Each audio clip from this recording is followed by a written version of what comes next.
জয় গুরু, জয় শ্রীকৃষ্ণ। সকলে কেমন আছেন? আশা করি ভালো আছেন। গীতা ভগবান শ্রীকৃষ্ণের মুখনিসৃত বাণী। আর এই গীতার উপদেশ দান করেছিলেন ভগবান শ্রীকৃষ্ণ অর্জুনকে। গীতার 18টি অধ্যায় এবং 700টি শ্লোক আছে। তো আজকে আমি সম্পূর্ণ গীতা থেকেই পাঠ করে শোনাবো, অল্প অল্প করে। তো সম্পূর্ণ শ্রবণ করবেন, তাহলে বুঝতে পারবেন যে গীতায় ভগবান শ্রীকৃষ্ণ আমাদের কি উপদেশ দান করেছেন। তো চলুন শুরু করি। ওম নমো ভগবতে বাসুদেবায়। তো গীতার প্রথম অধ্যায় অর্জুন বিষাদ যোগে ভগবান শ্রীকৃষ্ণ আর অর্জুন যখন কুরুক্ষেত্রের যুদ্ধ শুরু হওয়ার আগে সেই ময়দানে অবস্থিত ছিলেন, তখন অর্জুন ভগবান শ্রীকৃষ্ণ অর্জুনের রথের সারথি ছিলেন। তো অর্জুন ভগবান শ্রীকৃষ্ণকে বলেছিলেন যে আমাকে দুপক্ষের মাঝখানে নিয়ে চলুন। তো দুপক্ষের মাঝখানে ভগবান শ্রীকৃষ্ণ রথটিকে নিয়ে গিয়েছিলেন। তো সেই সময় অর্জুন অপর পক্ষের যারা আছে তাদেরকে তিনি দেখতে চেয়েছিলেন। তারপরে দেখার পরে তিনি যখন দেখলেন যে সমস্ত সবাই আত্মীয় স্বজন, তখন তিনি ভেঙে পড়েছিলেন এবং শোকগ্রস্ত হয়ে পড়েছিলেন। তো সেই সময়ই ভগবান শ্রীকৃষ্ণ অর্জুনকে এই উপদেশগুলি দান করেছিলেন। দ্বিতীয় অধ্যায় 20 নম্বর শ্লোকের অনুবাদ। ভগবান শ্রীকৃষ্ণ বলছেন যে এই আত্মা কখনো জন্মান না বা মরেনও না, এবং আত্মার অস্তিত্ব উৎপত্তি সাপেক্ষ নয়, কারণ আত্মা জন্মরহিত, নিত্য, সনাতন এবং পুরাতন। শরীর বিনষ্ট হলেও আত্মা বিনষ্ট হন না। যেমন মানুষ পুরানো বস্ত্র পরিত্যাগ করে অন্য নূতন বস্ত্র গ্রহণ করে, তেমনি জীবাত্মা পুরনো শরীরগুলিকে ত্যাগ করে অন্য নূতন নূতন শরীর গ্রহণ করে।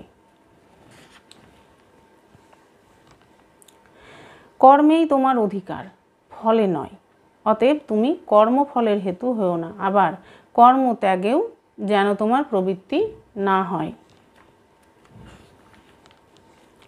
তৃতীয় অধ্যায়ে ভগবান শ্রীকৃষ্ণ বলছেন যে শ্রেষ্ঠ ব্যক্তি যেমন আচরণ করেন, অন্য ব্যক্তিরাও তারই অনুসরণ করে। তিনি যা কিছু প্রমাণ রূপে নির্দিষ্ট করে দেন, সকল মানুষ তাই অনুসরণ করে। চতুর্থ অধ্যায়। হে ভারত, যখনই ধর্মের হানি এবং অধর্মের বৃদ্ধি হয়, তখনই আমি নিজেকে সৃষ্টি করি, অর্থাৎ সাকার রূপে জনসমক্ষে প্রকট হই। সাধুদের রক্ষার জন্য, পাপীদের বিনাশের জন্য এবং ধর্ম সংস্থাপনের জন্য আমি যুগে যুগে অবতীর্ণ হই।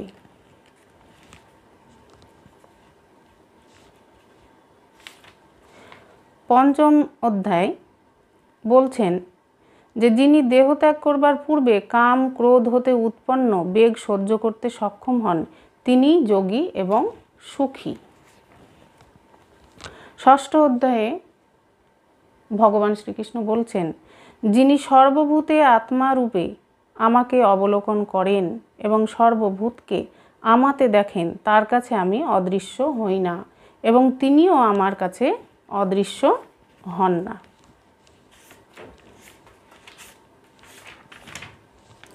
সপ্তম অধ্যায় ভগবান বলছেন যে যে যে সকাম ভক্ত শ্রদ্ধাযুক্ত হয়ে যে যে দেবতাকে অর্চনা করেন, সেই সেই ভক্তের শ্রদ্ধা আমি সেই সেই দেবতাতেই দৃঢ় করে দিই। সেই ভক্ত শ্রদ্ধাযুক্ত হয়ে সেই দেবতার আরাধনা করেন এবং সেই দেবতার নিকট হতে আমারই বিহিত কাম্যবস্তু অবশ্যই লাভ করেন। অষ্টম অধ্যায়। অতএব হে অর্জুন, তুমি নিরন্তর আমাকে স্মরণ করো এবং যুদ্ধ করো। আমাতে মন ও বুদ্ধি সমর্পণ করলে তুমি আমাকেই লাভ করবে, এতে কোনো সন্দেহ নেই। অষ্টম অধ্যায়ের 5 নম্বর শ্লোকে ভগবান বলছেন যে যিনি মৃত্যুকালে আমাকেই স্মরণ করতে করতে দেহত্যাগ করেন, তিনি আমাকেই প্রাপ্ত হন, এতে কোনো সংশয় নাই।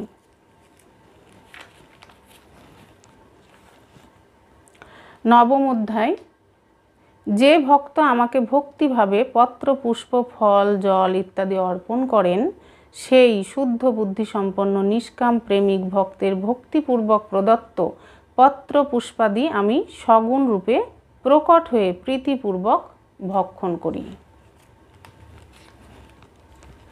10ম অধ্যায়।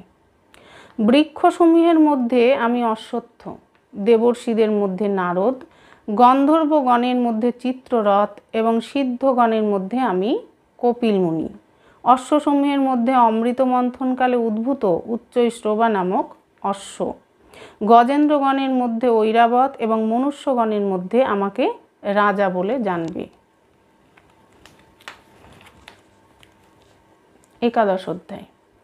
অর্জুন বললেন, হে দেব, আপনার শরীরে আমি সমস্ত দেবতা এবং বহুবিধ ভূত সমুদয়, কমলাসনে অধিষ্ঠিত সৃষ্টিকর্তা ব্রহ্মাকে, মহাদেবকে এবং সমস্ত ঋষি ও দিব্য সর্পগণকে দেখতে পাচ্ছি।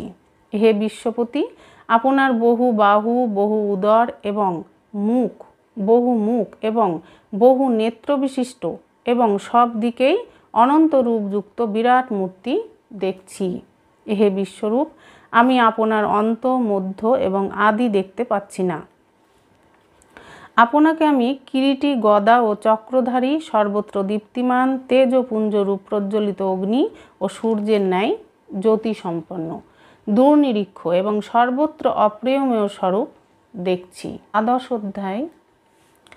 কিন্তু যে সকল মদগত ভক্ত সমস্ত কর্ম আমাতে সমর্পণ করে সগুণ রূপে আমাকে অনন্য ভক্তিযোগের দ্বারা উপাসনা ও ধ্যান করেন, হে অর্জুন, এই সকল মদগত চিত্ত ভক্তকে আমি অতি শীঘ্রই মৃত্যুরূপ সংসার সাগর হতে উদ্ধার করি।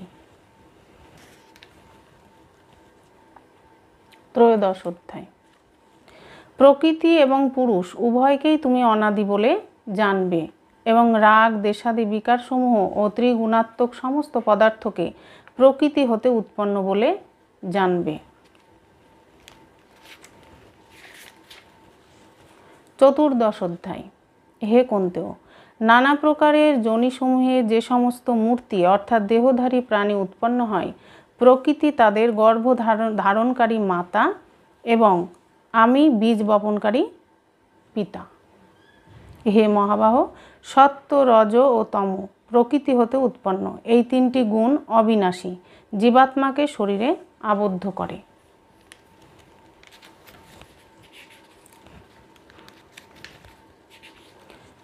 15 অধ্যায়।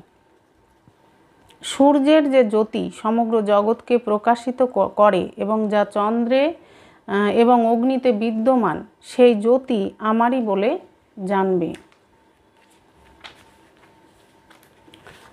16 অধ্যায়। কাম, ক্রোধ এবং লোভ এই 3টি নরকের দ্বারস্বরূপ এবং আত্মার হননকারী, অর্থাৎ আত্মাকে অধোগামী করে। অতএব এই 3টি বিষবৎ ত্যাগ করা উচিত।